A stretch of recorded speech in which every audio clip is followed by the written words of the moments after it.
Nah, Pak Teguh ini ya, melihat pendidikan zaman sekarang nih Pak, apakah ada pendidikan yang tidak fokus? Itu biasanya disebabkan oleh apa?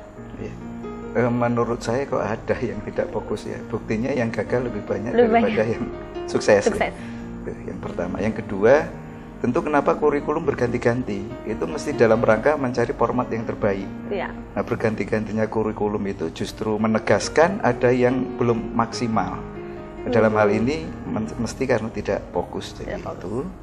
Kemudian ada variabel yang lainnya juga. Jadi banyaknya mata pelajaran ya. Jadi di mana setiap ada pakar usul nih, misalnya nih tentang gender, ya kan, kesetaraan gender, banyak laki-laki dipandang menista wanita, maka wah kayaknya pendidikan gender perlu masukkan kurikulum.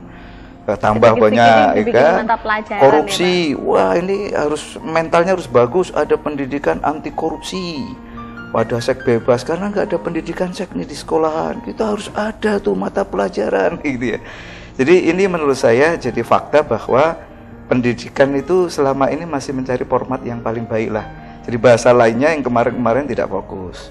Kemudian yang berikutnya, siswa dalam rangka menerima pelajaran itu tidak ada upaya untuk mengenali potensi utamanya yang sesuai dengan pelajaran yang diberikan.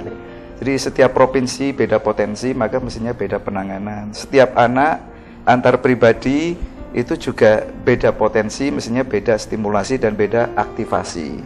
Jadi ini ya, jadi ada jawabannya pendidikan itu tidak fokus. Nah, pertanyaan yang kedua, bagaimana agar fokus? Nah, tentu tinggal dibalik saja. Jadi bagaimana? Jadi setiap anak yang mau sekolah itu harus ada tes bakat.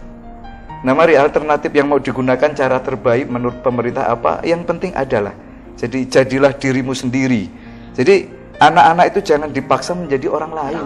Ya. Jadi setiap anak punya keunggulannya sekaligus kelemahannya. Dan keunggulan itu berbeda-beda. Kalau kita ingat lagunya Ariel Peter Pan kan, buka dulu topengmu.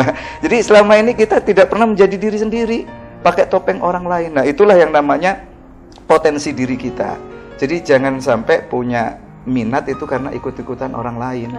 Jadi kita harus mengembangkan bakat unggul kita dari Tuhan itu. Nah, itulah upaya awal. Jadi kenali bakat, kemudian diarahkan ya.